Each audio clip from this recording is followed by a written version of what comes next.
Hello. It's a little dark, but I have a limited amount of time, so I'll try to make this expeditious one. So with the last, this is the seventh of the videos about the Yoga Sutras and about my paintings of the Yoga Sutras from my book Patanjali's Yoga Sutras, a visual meditation, available from my website, melissa-townsend.com, or on Amazon. It is a book. I studied the Yoga Sutras via painting them, and that is what we're talking about here. The last sutra that we dealt with was sutra, and with the light, it's, let's see, there we go, that's better. Sutra 129, and it is, let's see, Tata Pratyak Chetana Digamo Pyantaraya Bhavanascha. And it is from the repetition of Om, the repetition or the meditation upon the sound Om, we become closer to Ishvara, or to the attainment. It becomes the attainment of a pure consciousness, and the removal of all obstacles. So the removal of all obstacles is the key part, because the next two sutras will go into what those obstacles are. Once again, as I said at the last one, it's important to know that it's not that Om. You can see the Om as a, there we go. There's an Om in gold with the blue kind of over it. Om is not so much, it's not a magic wand. It is the word that invokes, the sound that invokes Ishvara. And Ishvara is the, if you think of everything as awareness, so there is no beingness, it's all pure awareness, which is what life is, which is what we are.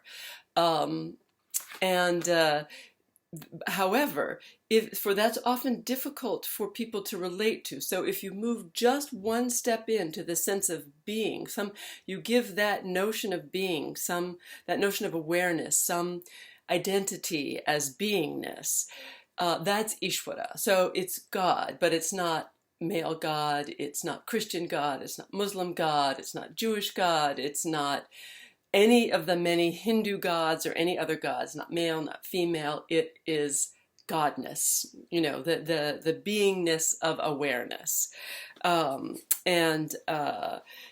Since Om both is the sound that both is that and invokes that, by chanting or meditating upon Om, we invoke that, we bring that energy into our life. We bring ourselves closer to identity with awareness consciousness. And in doing so, that automatically removes all obstacles. So now we're going to go on to what the obstacles are. Before that, I just want to say a word about these paintings and the few paintings that preceded. I really struggled for a period of time with a certain group of the paintings. And then at a certain point, I had gone through a lot in this period of time. My family had been through a lot, and physically, mentally, emotionally, and in terms of my health, had been through a lot. And so I was exhausted. And the opportunity to have a show of the work came up, which initially I wasn't going to do. But then so many people offered to help me. Things started to fall into place. So I thought, well, I have to. And I thought I would get up to just Yoga Sutra Ishvara Pranidhanadva, that's 23. Or you can surrender to Ishvara. But I realized that once you get there, there's a whole group of them that still follow logically with each other. And so that really I couldn't just go there. I had to do the group of them that were all connected. But somehow once I decided to do the show, I had about a month before the show. And some like 20 or 30 paintings kind of just happened very, very quickly. And these are paintings within that group. So it was quite wonderful doing them. The next one, 30, is a long one, and I am going to have to read it as I say it. These are the obstacles. Now we list the obstacles. But first, before that, let's see. Perhaps you can see there we go. I'm trying to get, there we go. That's better. So you can see with this painting that there's 9 obstacles listed, and there are, the bars form 9 squares, but it looks like a prison. The point that I make in my book is that although 9 obstacles are listed, there's really only one true obstacle, which is separation, the sense of separation, separation from ourself, separation from God, separation from our true identity, separation from each other. That sense of isolation and separation, that sense that we are one small being and others may be doing better, or others may be doing worse, but things are not how this one small being wants. That sense of isolation and separation is really the root, which is what a part of ignorance, is the root of all of the obstacles. That's important because, of course, Om works on dissolving that sense of separation. Om is pure awareness, which is what we all are, and that automatically dissolves all sense of separation. Once again, before I get into the specific obstacles mentioned, one can hear this list of obstacles and think, oh, God, I'm doing really badly because I experience all of those. That's not the point. That it is mentioned in the Yoga Sutras. These obstacles are mentioned because they are part of the path. They are the path.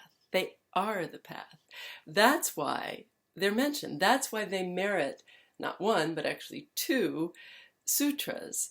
When it helps you to identify, when you are experiencing these things, you now have a name. These are obstacles, and they are part of the path.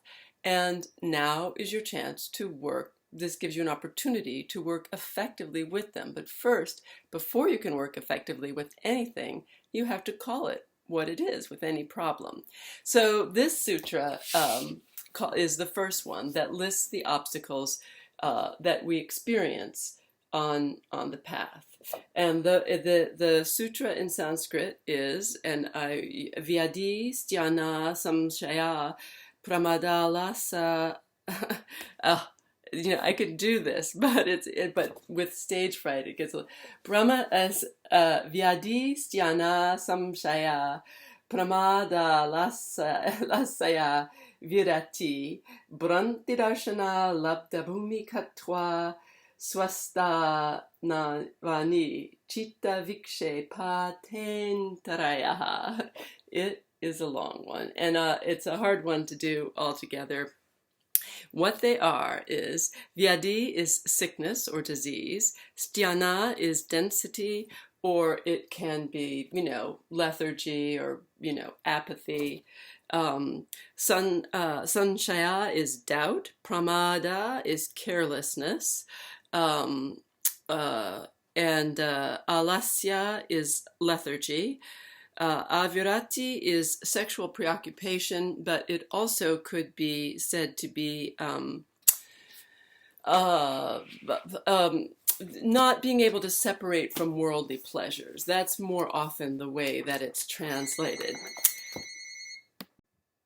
I am back with talking about this very long one that lists the obstacles, long sutra that lists the obstacles to the obstacles on the path, the obstacles to perfect connection with cosmic consciousness.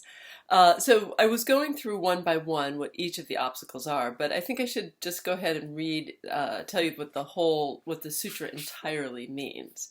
So again, we have the 9, the prison-like bars.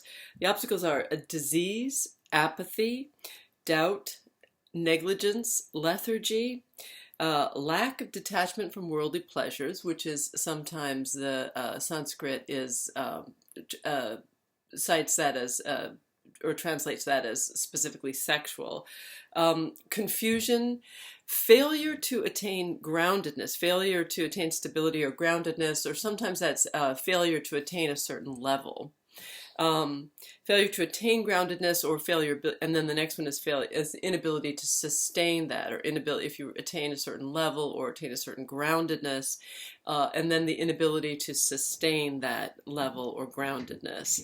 Again, remember that back with Sutra, when they were talking about practice, what makes practice, they spoke about practice being well grounded when it takes place over a long period of time, consistently, without being stopped, and with right attention. So groundedness is important. So failure, groundedness, or other level, failure to attain it or failure to sustain it, to maintain it, and then maintain. So these are the obstacles, is what it ends, is what it is. These are the obstacles that distract the mind, that are part of the individual chitta, that are the blockages. And once again, these blockages are they're the path, and having them named in the sutra is just a sign that they are. It's like helping you recognize them when they come up, so that you can work with them. And as I said already, the biggest obstacle, the only one real obstacle, is the sense of separation. The next one, and as you can see, the next one is visually related too. So here's the that one, and then here's the next one. I'll pull them back so you can see them a little bit more. This one. These list the ancillary, you can see the ancillary obstacles. They are not so much the obstacles, they're the things that come along with the obstacles, or they are caused by the obstacles. So although we had disease and sickness and doubt and density, we had all these different things. There's only 4 here. And they are pain, depression, and shaking of the limbs, and irregularity of breath. These are the accompanying the things that accompany the obstacles on the path. So pain of any sort is obvious. Depression is also something very obvious, and I think shaking of the limbs you could think of as anxiety. I think that's a good way to understand that. And obviously, to have irregularity of breath. Often, when people are extremely upset or extremely depressed, or in some way the breathing becomes shallow, or it becomes fast.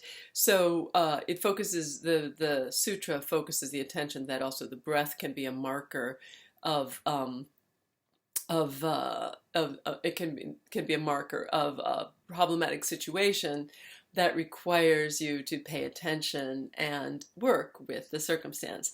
These ancillary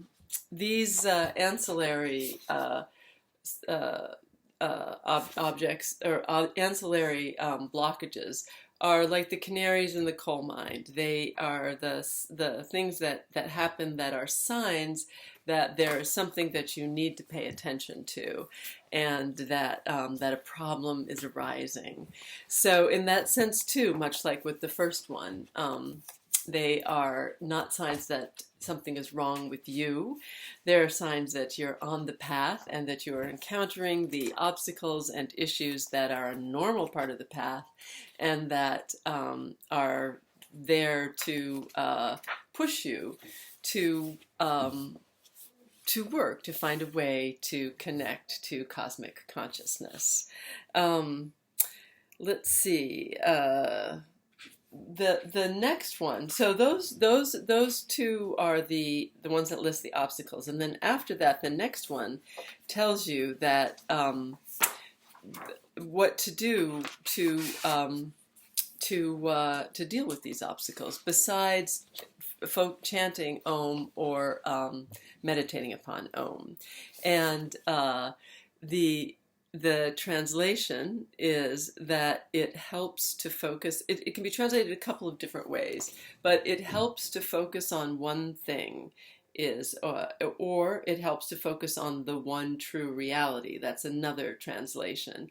But the word abhyasa also occurs, which is practice. So the notion is that it helps to have a practice of focusing on one particular thing. It could be chanting Om, but in the following sutras they go through, we'll get a whole list of options of things that you could focus on that could help you remove the obstacles, could help you connect to consciousness.